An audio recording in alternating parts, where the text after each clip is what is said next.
I want to live so God can use me.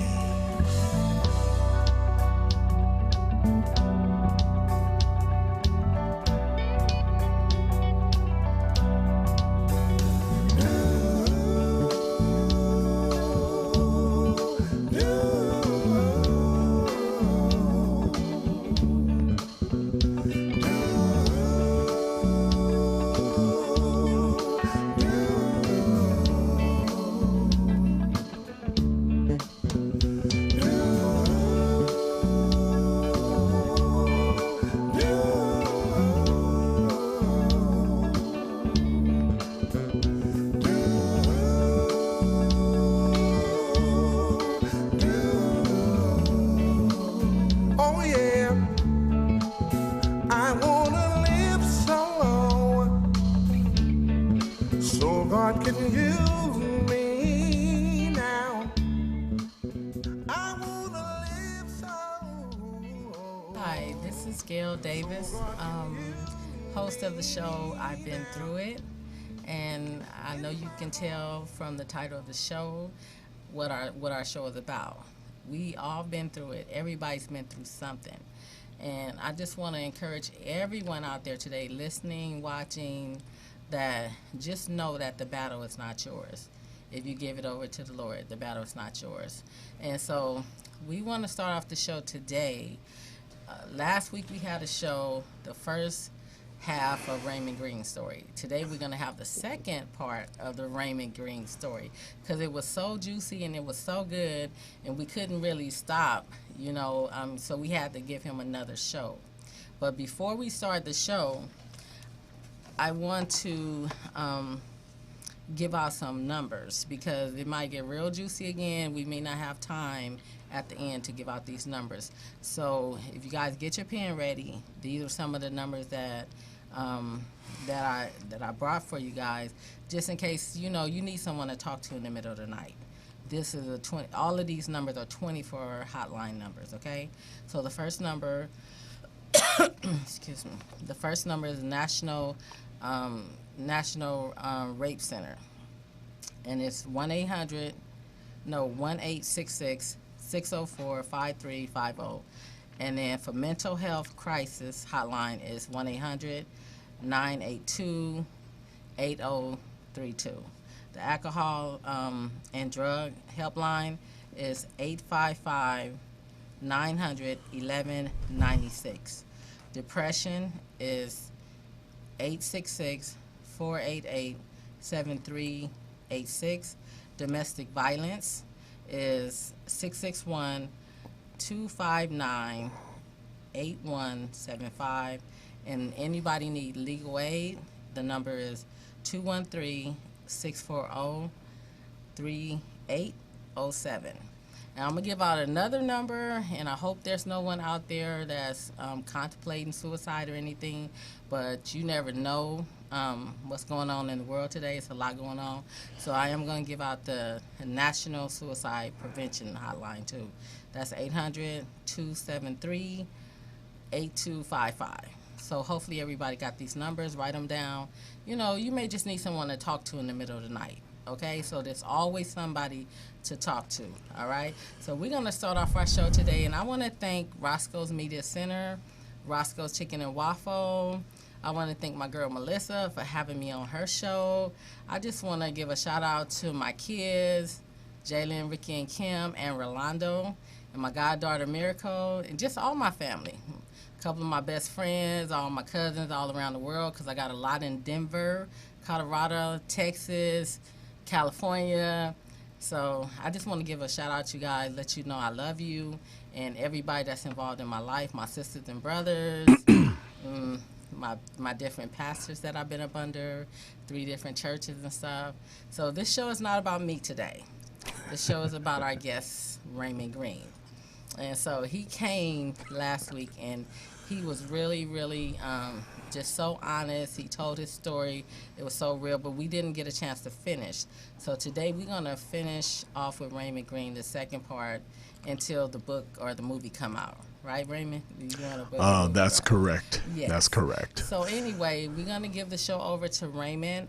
He's gonna recap some of the things that happened, some of the things that he told about last week, and then he's gonna get to the ending part of his story. Not the end, but because it's not the end, but he's gonna get to the part where you guys could tell that he's doing so much better now, and he just wants to encourage other people, and that's what the show is all about. Is to encourage people to get through, make it through, okay? Because the battle is not yours, the battle is the Lord's. So remember that, okay? So we're going to turn it over to Raymond. Hello, everyone, and praise the Lord. It's good to be here, and I want to give a shout out to my son and daughter, Salathiel and Milan Green, both of which are my pride and joy, and I love them dearly. And that's basically it in a nutshell. I want to go ahead and get right to it. After Dad revealed terrible truths about how I was born, it was then the start of the unmasking of every cycle, every generational curse and secret sins that had been passed on to me by my mom and dad and their parents before me. That moment came back in the year 2010 when I was married to my ex-wife. Okay, Raymond. Okay, so kind of recap, like go straight through, like from the different abuses that you went through before the age of 10. Go through the school. Remember, you went to the school and you said you were. Oh yes. Oh yes. So kind of recap it like that, because Okay. there's a lot of viewers right now that didn't see the show last week. We hope they will see the show, but they didn't see the show. So kind of like start like that. You know, just recap everything. You know, you started at the age 5, right? You said Yes. 5. Okay, so go do it like that, because it's a lot of viewers that didn't see the show last week. Oh, okay. Well, yes. I went to this special school called Gerard Cone School, located in Long Beach, California. It was a special school for those that were slow in learning, those with various developmental disabilities. During my attendance there, I've run across an individual who I walked in the restroom, and there was this. Before that, Oh. like start with the abuse at 5. The abuse at 5. Oh, By who? you had and me how. confused there. Yeah, no. Start at the abuse, like it was abuse at 5, abuse at 7, and then you Oh, said okay. 8. Yeah, go. Okay, well, at the age of 5, I was first molested by a woman who was a so-called friend of my mother. She was a so-called friend of my mother that was a prostitute. She unzipped my pants, got a hold of my penis, and got right on top of me and inserted my penis in her vagina. That was a very, in a word, nothing short of uncomfortable. And I was looking at her like, what in the world are you doing? And I'm going, really? I'm just a child. I'm just a 5-year-old child. Why are you doing this? And so she got up, she removed herself from me, and she went on her way. And my mind was like really, really messed up. So that was at the party, right? That was at the party. That your mother was given. That was at the party that my mother was giving that afternoon. Right. So then at 7, you said that your sister. And or then at the somebody- age of 7, We moved to West 66th Street at the age of 7.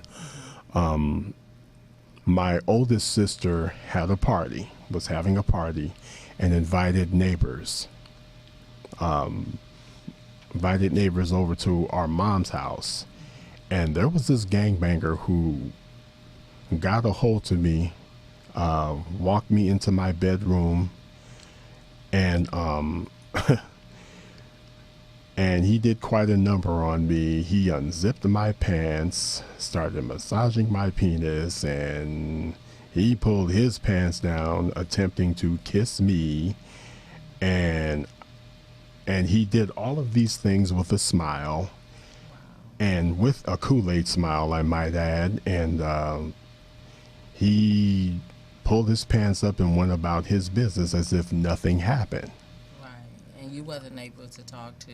I was not right. Yeah. 'Cause I you didn't was. really trust no one. I was not able to talk to anyone, much less my mom, because she could not be trusted by myself. It reached the point where trust just went out of the window because she and I just did not see eye to eye as far as a mother and son relationship. We had absolutely no rapport whatsoever. No rapport of any kind. And I couldn't tell her because I was left with the impression that she would not believe me at all.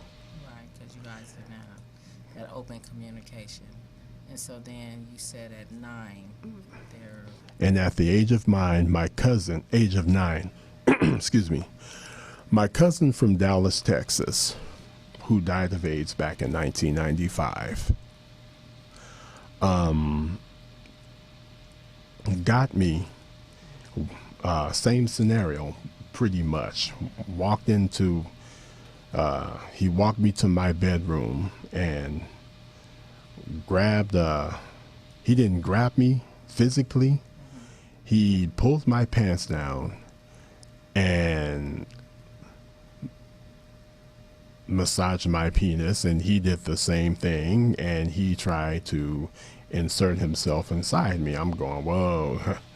So, and he attempted to kiss me on my lips, and he pulled his pants up and walked away. The same thing, you know. So was there Walked away as if penetration? no, there was no. He made several attempts to penetrate me, Okay. but I would not allow that to happen. So what about the 5-year-old that was a penetration, and then the 7? What about the 7-year-old? The 7-year-old, the 7 and 9-year-old, no penetration. Okay, but it still was molestation, because a lot of people may not know that if someone is groping you that way, it's still called molestation. Either way you look at it, it is molestation. Yes, you know. no. Yeah, Well, one is yeah. rape and one is molestation. When it's penetration, it's called rape, but when it's no penetration involved, it's still called molestation. Yeah. True. So then after that happened, you say that you was going to school and you were having problems at school. Yes. I attended that special school in Long Beach. Okay. And I walked in the door, I asked my teacher if I could use the restroom. Now it's coming to me. Okay. Yeah, I asked my teacher if I could use the restroom, and she granted me permission to do so. So I walked in the restroom, and there was this Hawaiian student sitting on the toilet seat with his pants down, masturbating. Okay. And no matter how hard I tried to maintain my composure, it just freaked me out altogether. Right. It freaked me out, and I just walked away from him. Okay. I walked away from him, and I was in panic mode from the time that I witnessed that to the end of that day. Yeah. I came home like really in a frantic really frantic, so to speak. I've desired to tell my mom, but again, there was some trust issues going on between us, between myself and my mom. It's like it didn't matter what I said. It didn't matter how I felt or how I attempted to express myself. It just went on deaf ears. Right. It went on deaf ears because I was just a child. I was a vulnerable child, Right. or a child who was vulnerable at that moment. I had seen and witnessed things that should not have taken place, and I wouldn't wish it on my worst enemy, or Right. any child for that matter. And so just to recap for our viewers today, the abuse at 5, because it was a woman and she did actually penetrate you. You had to go to the doctor, right? And what did the doctor say? The doctor diagnosed my condition as syphilis. At 5. Syphilis at the age of 5. He discovered that pus was dripping from my penis, and he ran tests and told my mom and dad that, this kid's got syphilis. Wow. And my dad was astonished. Yeah. And the next thing you know, an argument between them ensued. And my dad was like, how could you let this happen? Right. I remember that part. You remember that part? Yeah, I remember Okay. the part where they had a verbal altercation, and my dad asked the question, how could you let this happen to our son? Right. And why did you invite these people in your home? Right. It's one thing that you told me that we're not together or what have you, but this is our son we're talking about, Yeah. and I need some answers. So did he ever try to ask your mom, can he take custody of you? I don't, if that part of the conversation did take place, You wasn't know. Okay. I don't recall. I Okay. don't remember. Okay. Yeah, because you were only 5. Yeah, I was only 5. Yeah. So did you ever want to go live with your dad? Did you ever ask him? Yes, I did want to go live with my dad, but as a matter of fact, my dad and I had a discussion concerning that. And this was like years Okay. later. Okay. I asked him, I said, Dad, why did you not want me to come live with you? And his response was, he had some issues of his own that he was trying to conquer and overcome. Oh. And also he wanted to wait until I was older. Okay. He wanted to wait till I was older. And actually it turned out that I did live with my dad. My brother and I did live with our dad. That was a night, my stepfather really beat the living heck out of me over something that was really trivial. Really, So what was it? What did you do? I mean, you didn't really do nothing to get a beating because that shouldn't have never happened. But what was it that he beat you for? I guess money came up missing in the house, and no one, everyone fooled around and played the blame game, so to speak. And Okay. everyone thought I did it. Oh. Oh, my sister's money came up missing. As far as I can remember, my sister's money came up missing. And my stepdad automatically accused me, rather than to ask me, well, Raymond, did you take your sister's money? And I was like, no. No, I did not. I didn't. I don't even know the first place to look if I did, if I did try such a thing. But I guess he didn't believe me. Right. He didn't believe me, and he took me into my room, whipped out his leather belt, and worked me over. Okay.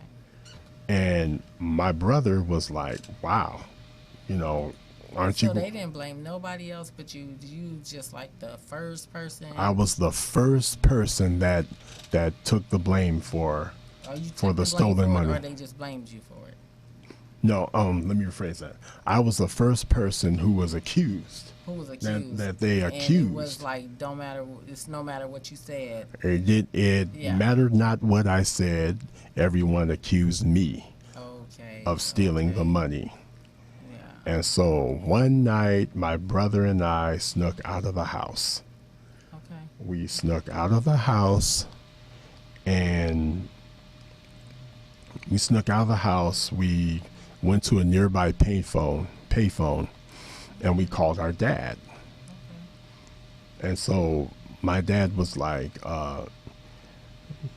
you and Roderick stay put. Where are you guys at? We told him. Okay. You two stay put, and I'll be there.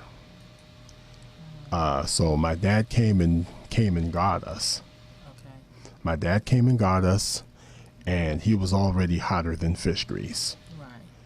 and using some expletives, so to speak. So he took us to his house, and he was like, he wanted an explanation, so we gave him one. So he called, so mom called my dad and inquired of our whereabouts. Yeah. And my dad was like, yeah, they're here, and they told me everything that happened. And guess what?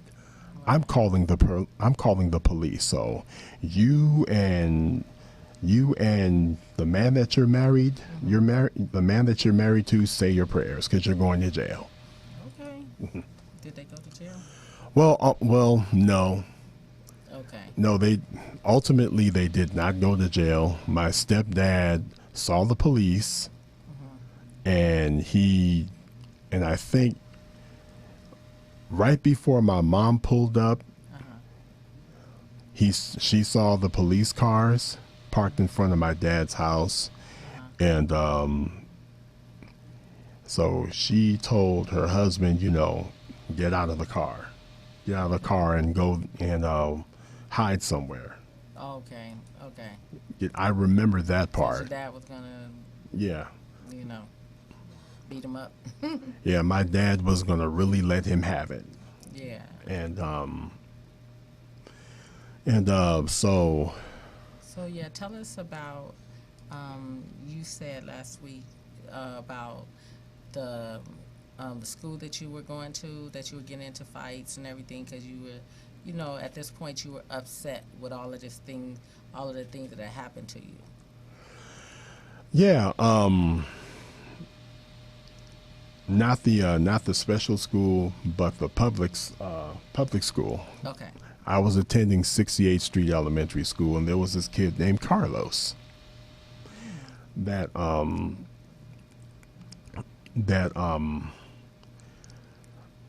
I got into a verbal.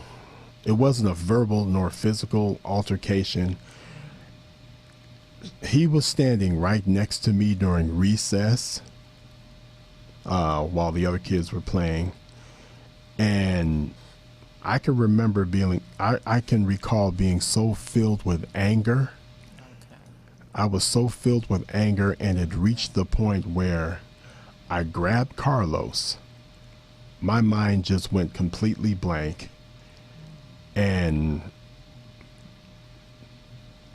I grabbed him, and I pulled off his clothes. I ripped his clothes, and took off his clothes, and he had this look of astonishment, saying in Spanish, and asking in Spanish and English, why are you doing this to me? And so word got back to my teacher and vice principal, principal, everyone. Okay. All faculty members got wind of it. Okay. And they called my mom and told her, telling her what happened. And they had to take me out of that school altogether Oh. because I was a temperamental child. I was a temperamental child, but yet the district had absolutely no idea that I was just so filled with rage due to the experiences that I encountered. Yeah, and that will happen. That will make anybody rageful. Especially. So, was there a point that you started to get help, like counseling, therapy, or anything like that? That moment came, and I was about. That moment came back in 2010. Okay. Back in 2010. I was married. I came home the night of March 15th, 2010. I came home and all of my ex-wife stuff, all of her belongings were gone. We were married for 2 years. Yes, we had issues Okay. in our marriage. I mean, no marriage is perfect, Right. We had issues in our marriage, none of which she wanted to address.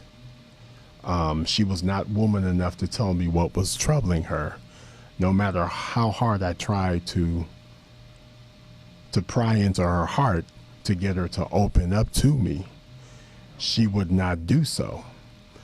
So one night, March 15th of 2010, I came home and all of her stuff was gone.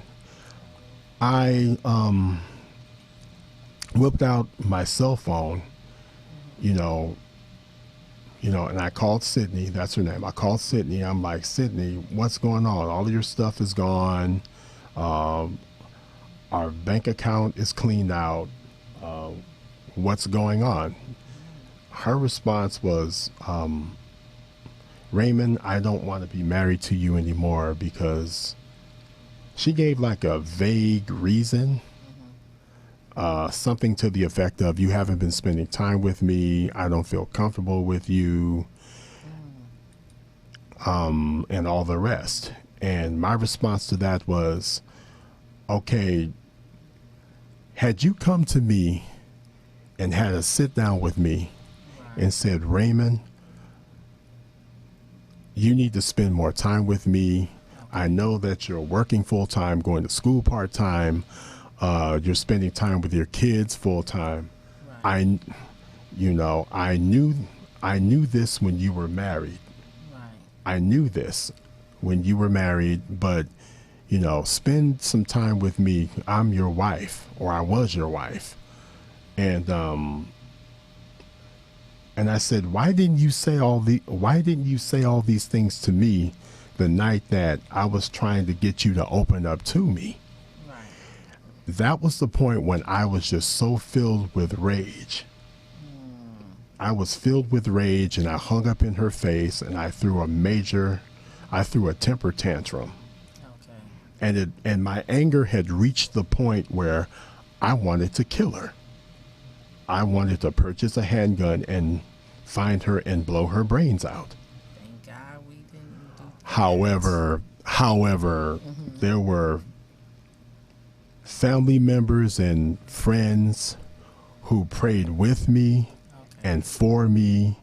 Even my younger brother stepped to me saying, don't throw your life over a piece of expletive. Yeah, yeah. Just let it go. But Just the let her issue go. was really deeper than her or anything else? It was was really the going all issue. the way back to 5 years old, right? It was going back to 5 years old. That's when I realized that I had not fully dealt with my issues. Exactly. You I deal with it. was reluctant. I was reluctant to seek help due to a lack of trust on my part. Okay. Okay. So we're gonna go on a break right now, you guys. It's getting real deep. Again, the second part of the Raymond Green story is something. So we're gonna pay some bills, and our sponsor is Petbull, and we want to thank Petbull for our sponsorship.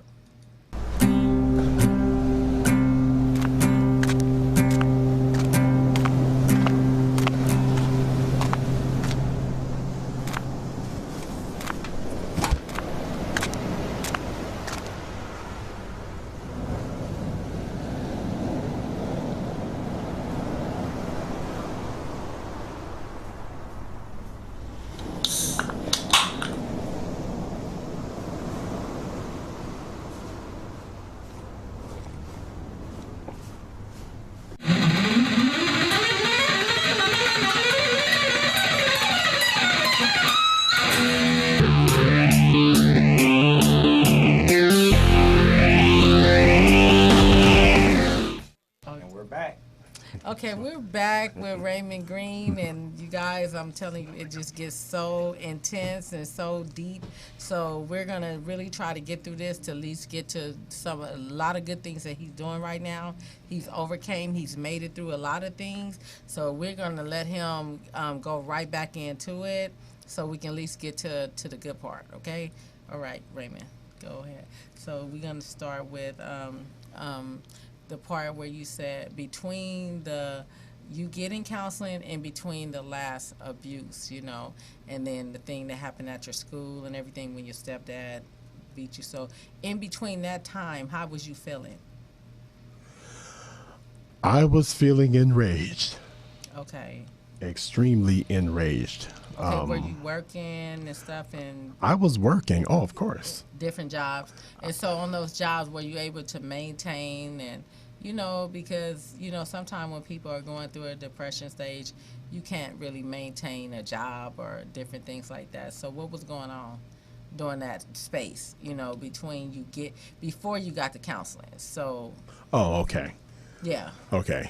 Before I got the counseling, it was emotion wise. Yeah, yeah. It was a mixture of rage, Okay, depression, okay, a mixture of rage and depression, a mixture of sadness, where I would cry uncontrollably.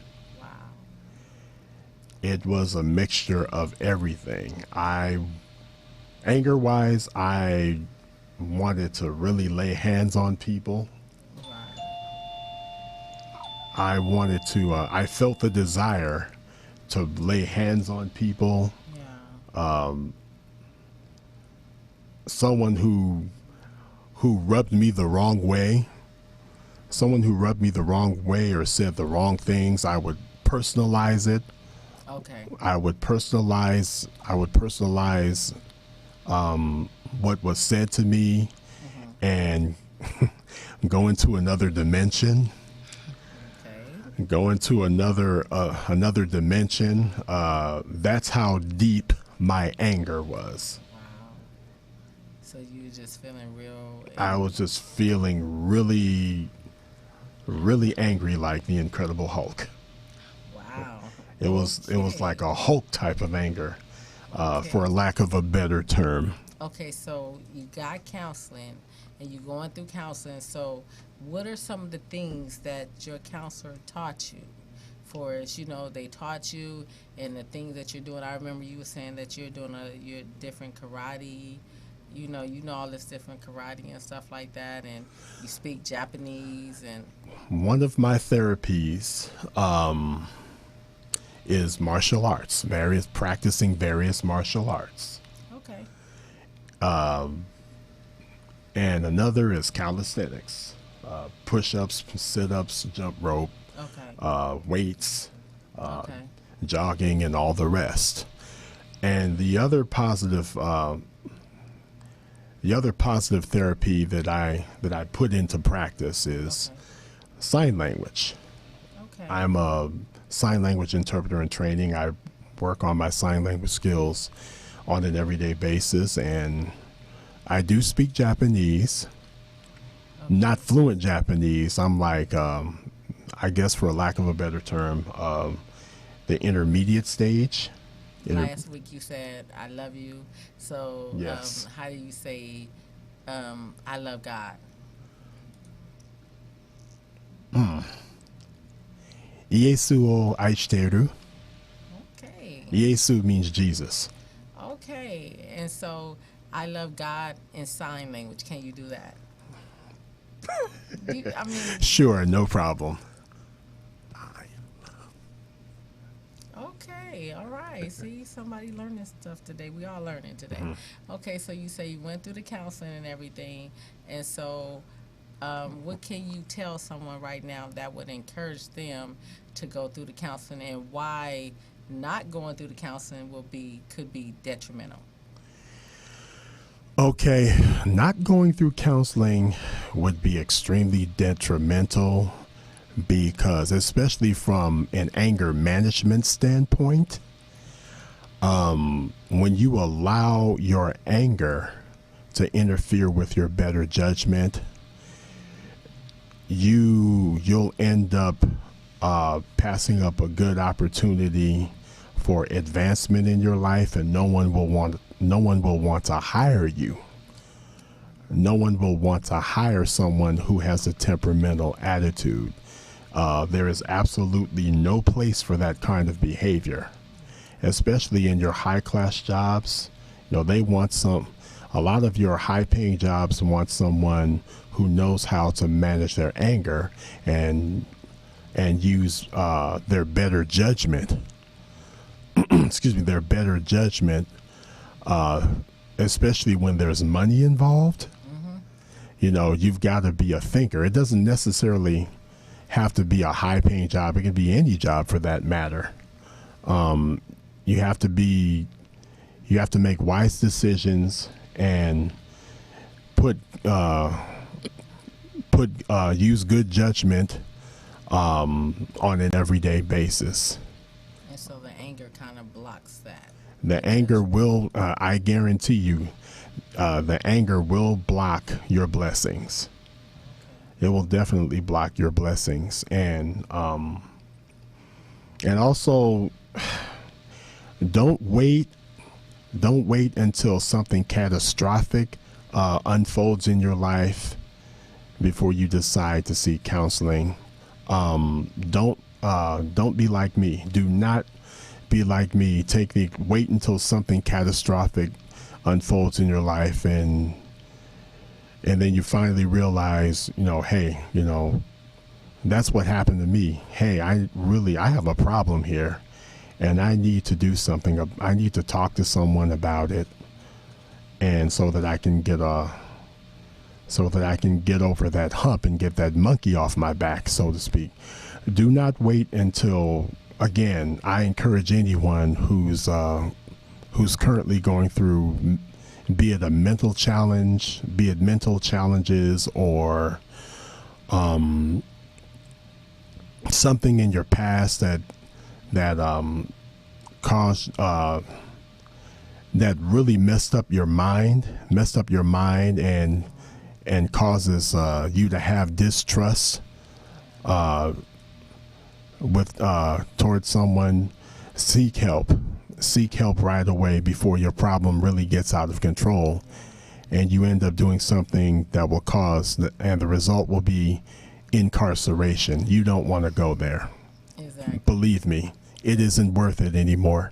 Exactly, because this is a Raymond Green story, but I just want to tell a little bit I want to piggyback on what Raymond was saying, and it is true because I'm the author of Not Afraid to Tell Who I Was Because I Know Who I Am, and so I wrote this book because I have been through a similar story like Raymond, and basically I did wind up going to jail for a couple of days, but it was for God to calm me down because I was lashing out at everybody because I was like Raymond. I was so distraught. I was so depressed, and different triggers would come up and cause me to just lash out. I was like, but then God set me down for a couple of days. It wasn't really serious, but He set me down and He let me know that you're not going to be representing me and going off on people because I was just going off on everybody. So I understand, and what Raymond was saying is so true. You have to do the work. You have to do whatever inspires you to get better, because everybody out there that's going through anything, do whatever it takes to get yourself better. Do the work. You have to do the work, because if you don't do the work, it's not just affecting you, but it's affecting everybody that's around you. So that's why it's so important. So Raymond, what can you tell us now about Forrest? Like, what are you doing now? Exactly, what are you doing now, and how's your life better right now? My life is better now because I'm able to actually clear my mind. I'm actually able to clear my mind as far as not allowing anything or anyone to obscure my walk with the Lord, which is first and foremost. That be it studying the Word, attending church on a regular basis, which is what I do. I am one of the sign language interpreters of my church, West Angeles Church of God in Christ. I have interpret. I have gone before the pulpit and interpret for the deaf and hard of hearing. However,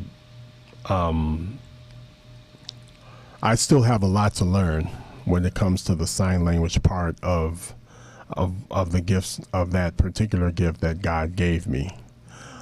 So Used to do that. I'm still putting that into practice. How difficult it is. She said it's pretty. It's not easy. If you're a true beginner, no, it is not easy. It's not easy. But I've had the mother of my daughter is deaf, and she taught me a lot of sign. And then her friends later came along and taught me sign and encouraged me to attend El Camino College, which is a junior college renowned for its ability, its accreditation. As far as accreditation, they're renowned to train those that want to learn sign. Okay. And so now you said something about you're a cartoonist. Yes. And you sing a little bit. So we was hoping that we can get a little piece of a song, from Raymond, because this is like we're just like excited because Raymond has got through a lot of stuff. He's doing a lot of stuff now. You're a bus. You drive the bus now. Yes, I work for a nonprofit organization called SMS Transportation Services. We deal hands-on with those who have developmental disabilities, Okay. and I drive them. And the cartoonist, you said we was gonna be hearing about. Yes, you will be hearing about me in the entertainment industry. I've drawn like a great many superheroes, Okay. Power Ranger stuff. Okay. That's- Like Marvel and stuff. Yeah, like Marvel Comics, Japanese animation, DC Comics, and all the rest. That's correct. Okay. You sing a little. And bit. that's a part of my therapy too. Okay. And so you said you sing a little bit. I do sing, and I will sing a little something. Okay. As See, promised. Guys, we just wanted to put it out there. Even though you can come through so much abuse, you can make it through if you put in the work and you do the work. And Raymond, now just to recap, you did say you got counseling from your church, right? That is correct. I'm still seeking counseling Okay. at my church. And how long have you? When did you started in 2010? You said. Actually, I started in 2013. 2013. 2013. Okay, now, so are your relationships better because of the counseling? Because I remember last week you said that you were having problems in your relationship with women and, just with people in general. That's correct. I was having my relationships with women have gotten better, and I ended up humbling myself, apologizing to the women that I mistreated. That's awesome. I did apologize to all of the women that I mistreated, and I explained. You explained to I them. went into explanation. I went into explanation and dialogue as to why they were mistreated, and they forgave me and accepted my apology, and I'm learning how to become friends with women first. I think that is so important what Raymond just said, because what he just said is that he made amends with the different women in his life, that it wasn't their fault that he kind of treated them in a bad way or whatever, but it was because of the things that happened to him that he hadn't got help. But once he got help, he was able to go back and make amends. So that's so important to make amends, you guys. So important to forgive also. It's very important. So we're going to have Raymond just sing a little song for us, because we wanted to finish this show. And you guys have to watch the show from last week also. The show was 8/31/2015. So make sure you guys watch that show, so it'll let you know this is like the second part, okay? Let you know what he said the first time. And so we're going to have Raymond sing a little bit, if he, because he got a voice, right? We want to, you never know, you might get a record deal. Yeah, the song that I'm about to sing is entitled "I Want to Be More" by BB Winans. Okay. I don't think anyone's heard of it. It came out back in 1989. Here we go. In the course of this life, some friends you gain, some you lose. In the back of your mind, you're searching for love without the blues. Hey, that's why I've come from far away to take away the blues. And I've come to say I want to be more than just somebody. I want to be more than just a friend. Want to be more than someone special. See, 'cause special friends sometimes won't understand. Man, that is record deal time, you guys, okay? Y'all better grab them before I do. Oh my gosh. You heard it here first. No, Raymond, you heard it here first, son. I've been through it. And so the thing is, I just want to thank Raymond so much. Raymond, I want to thank you so much for coming on the second time so we could finish the show. And that song, it touched me. I'm telling you, you have an anointed voice and a really good voice. And I really hope that God do some really big things with you, because you deserve it. Because you did the work. You Much made it obliged. through. You made it through. You know what I'm saying? And anybody out there, don't give up hope. If you've been through a lot of abuse or turmoil in your life, do not give up hope, because there's always hope if you don't quit. If you quit, you'll never know. So Raymond didn't quit. I didn't quit, and hopefully someone out there that if you're going through, we asking you, please do not quit, because we made it through and so can you. And so we're gonna let Raymond talk a little bit more about whatever he want to talk about, and we got a few more minutes to go on the show. But I would love some more of that song. That song was really, really nice, right, you guys? That song was really nice. Invite.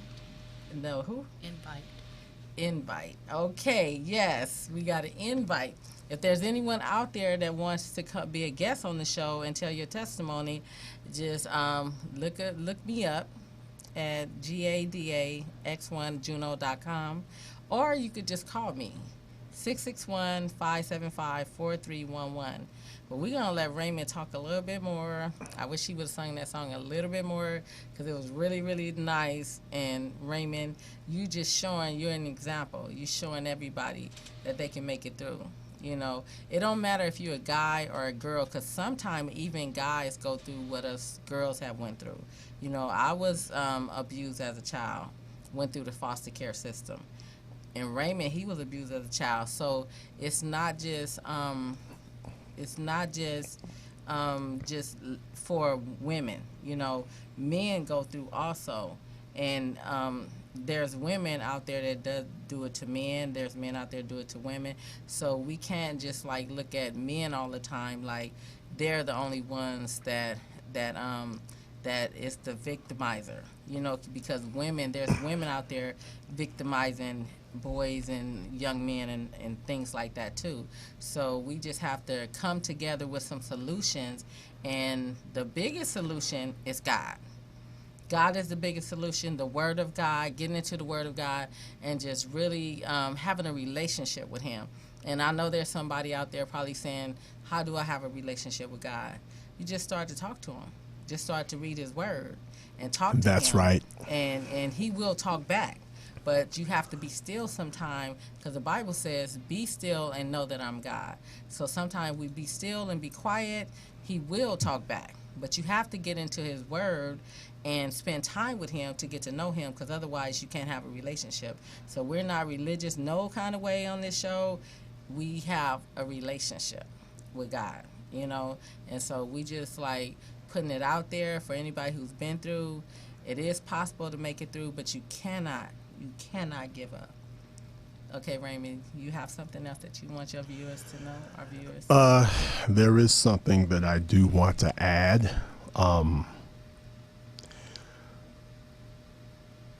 I just want to say that I do live in South LA, in the Watts area, and I've seen a lot of African descendants, African Americans who walk around with the attitude with a self-defeated attitude, as if to say there's no hope, there's no way out of the ghetto. I'm here to let you know that you do not have to be a product of your environment. Whatever generational curses that you have been exposed to from a child on up can be broken. It can be broken. Nothing is impossible when it comes to the power of God. And that's where everything starts. Trusting in the Lord with your issues. And the Lord will in turn help you overcome your generational curses, your low self-esteem, your low self-respect, anything that you need help with, the Lord is there, but you have to take the first step and to reach out to Him, because God knows what you need before you even ask Him. That being said, He's just waiting for you to call on Him. And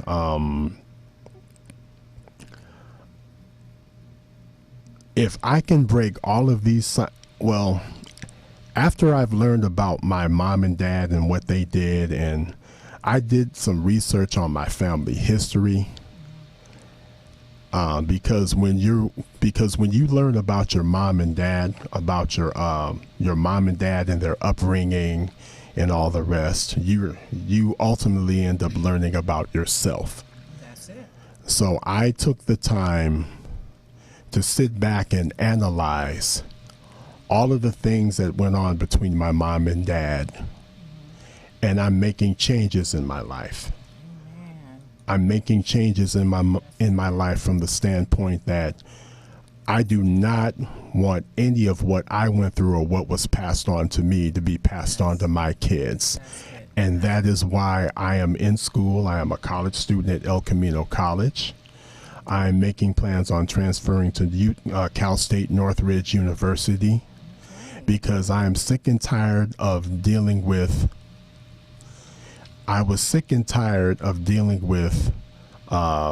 certain individuals in the African American community that are walking around filled with narrow minds and hate. Yeah. I no longer want to be a part of that. I want to make changes in my life for the sake of my kids. Amen. You know, in short, I want to leave a legacy. Yeah. And I am leaving a legacy even as we speak. So actually there aren't any excuses whatsoever, because if I can survive what I went through, as well as Gail, anyone can do it, but you have to want to do it, because no one will offer you anything on the silver platter. I'm not saying it's easy. I mean, I won't, beat around the bush and just say it's easy, because it isn't. It's not easy at all. It's not easy at all. However, you just have to have the desire to want to do better and to overcome, as I have overcome. I mean, I'm not putting myself on a pedestal or anything like that. I mean, don't get me wrong. I ain't saying it's perfect. I ain't saying it's easy, but Just did not give up. I just That's I just did not thing, give up. that you didn't give up. I didn't give up, and we're asking you guys out there, if you are going through something, please don't give up, because there is hope. There is. You can go to the Word. I gave out some numbers at the beginning of the show, and hopefully, if there's someone that needs to talk to someone, and you feel like there's nobody else you can talk to, some of those numbers you can call and you can get help. All of those numbers you can call, they're for different reasons, but you can always call and get help. There's always a hotline number. There is resources now today, because before it wasn't resources, but there are resources today. Did you have something else to say, Raymond? And something else, and I'll be brief. No, go ahead. There is something else that I want to add. The Lord opened my eyes one day and said that there are so many African Americans who are settling for jobs that pay hardly any wages at all. I'm here to let you guys know that it does not have to be you. You don't have to settle for these jobs that are nothing more than organized slavery, because that's just what they are. $10 an hour jobs, that's barely enough to feed yourself. And if you have any kids, it's barely enough to feed them. You can go back to school and get your education. See, that the problem is a lot of African American parents do not encourage their kids to stay in school, and tough it out. Stay in school and study hard. Stay in school and study hard and become the best that you can be. Yes. That's one of the challenges that African Americans face. We don't encourage our black kids to stay in school and get an education. We're going to start encouraging our kids. So the thing is, we're gonna be signing off real soon, and we want to thank all our viewers, all the beautiful people. We want to thank Raymond Green. He done such a wonderful job, and like he was saying, you can encourage your kids. I have 3 kids in college. I'm a single mom. I graduated from college. My oldest daughter graduated with her master's degree, and I have 2 in college right now. So it can be done. Anything is possible if you don't give up. First of all, if you trust God and you give it to God and you don't give up. Never give up. So we want to thank you to Roscoe's Media Center. Thank you so much to Roscoe Chicken and Waffle, and thank you to all the viewers out there. And we want to thank God for making this possible, and hopefully somebody got something from what we said today. Okay, and we'll see you next time on I've Been Through It, hosted by Gail Davis. Thank you, Raymond. Oh, it was my pleasure, Gail. No, I said thank you. Didn't I say thank you, Raymond?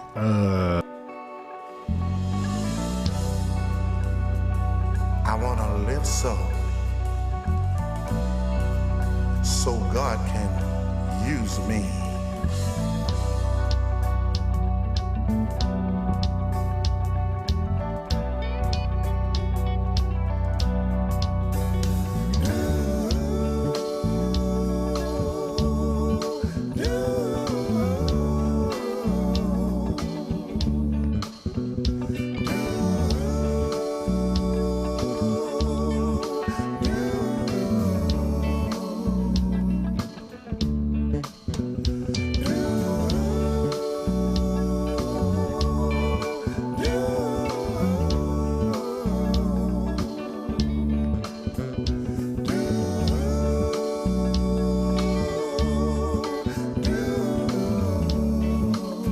Oh yeah, I wanna live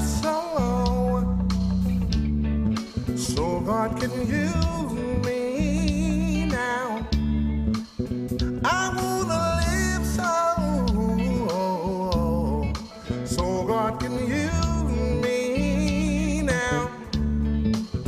In my home or on my job, Lord, I'm working hard just to do your will, so your will I can fulfill. Just let me live so I said, so God can use me now. Any way you want to use, just let me live so.